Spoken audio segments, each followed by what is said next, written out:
have here? It's Friday, the 3rd of April, 2026, 12 days later than the last view of the Great Red Spot on Jupiter. It's now 6:29 p.m.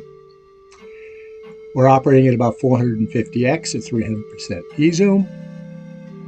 I'm seeing the northern temperate belt along with, of course, the two equatorial belts. There's hints of shading at the edge of the southern equatorial belt to our left. I'm vaguely making out some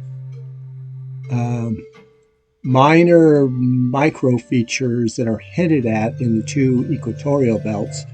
But there's this black looking dot, and it's approaching from the above and rotating to the below, so that from the Earth's point of view, that would be from east to west. And I think it looks rather familiar. The sun has got at least another hour before it sets, so we're having to view this under not particularly good circumstances. I did play with the focus a little bit,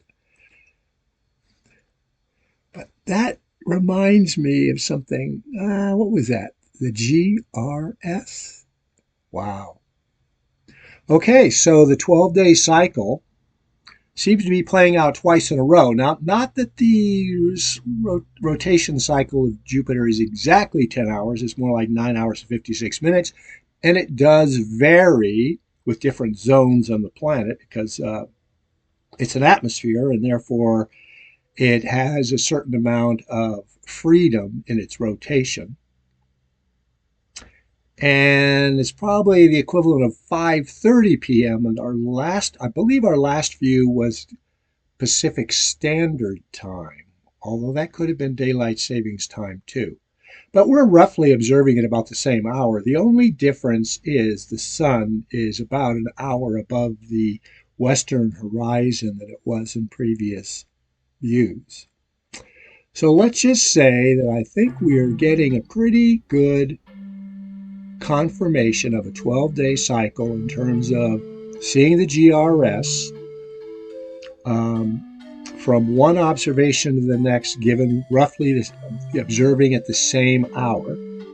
Now, the GRS is probably going to have Jupiter rotates in 10 hours, so edge to edge it'll be about 5 hours. So there is some variance there. And I believe the first time we saw the GRS was further towards the west from the Earth's point of view.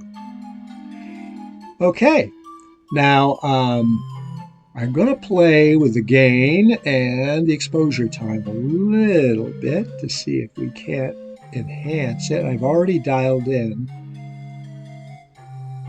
the contrast a little bit. I've played with the focus. It's a brighter disk, but I think we're going to get a better view.